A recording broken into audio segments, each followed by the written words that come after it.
When the Whydah Galley was discovered in 1984 by Barry Clifford and his team, the world gained an unprecedented and invaluable resource to study the pirates of the Golden Age, one of the most secretive and consequently misunderstood societies of the colonial period.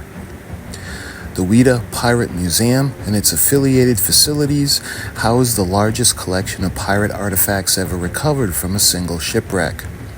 In addition to recovering and preserving these artifacts, the museum's mission is to provide educational content that not only engages and teaches students, but also passes on a story that is an important piece of Cape Cod history. So join me today, my friends, as we take a look at the Whydah Galley.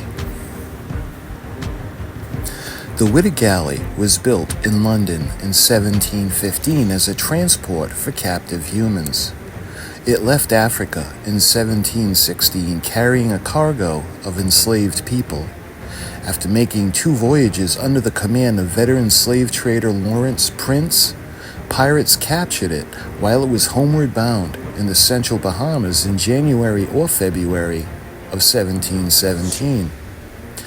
Due to its size, speed, and armament, the pirates led by Samuel Bellamy, commander of the growing fleet of pirate ships, decided to keep the vessel and convert it into their flagship. Bellamy's multinational pirate crew, comprising of 200 men, had been operating for about a year, capturing dozens of British, French, Spanish, and Dutch merchant ships throughout the Caribbean. They had affiliations with other important pirates of the period, such as Ben Hornigold, Henry Jennings, Oliver Levasseur, and the notorious Blackbeard. While sailing up the North American seaboard, the pirates' new flagship wrecked on April 26th of 1717 off the coast of Wellfleet, Cape Cod. This was during one of the most severe nor'easters in New England history. Only 2 men were known to have survived, making it the worst shipwreck ever to occur in the shores of Cape Cod.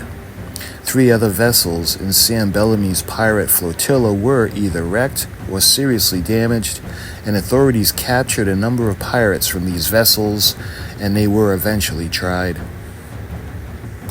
Shortly after the wreck, Governor Shute of Massachusetts dispatched Captain Cyprian Southhack, a noted cartographer and commander of the Bay's colony's naval militia, to salvage what he could for the crown.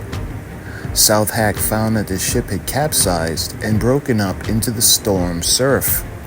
Wreckage from the ship was quickly swallowed up in the shifting sands of Cape Cod.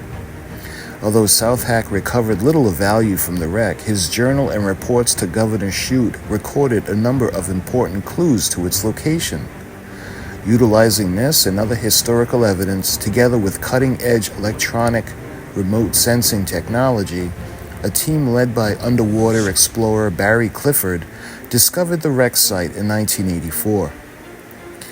Barry Clifford and his team dedicated years of their lives to recovering the artifacts of the Whydah, from cannons and pistols to buttons, buckles, and of course, pirate treasure. This included gold, silver, and pieces of 8.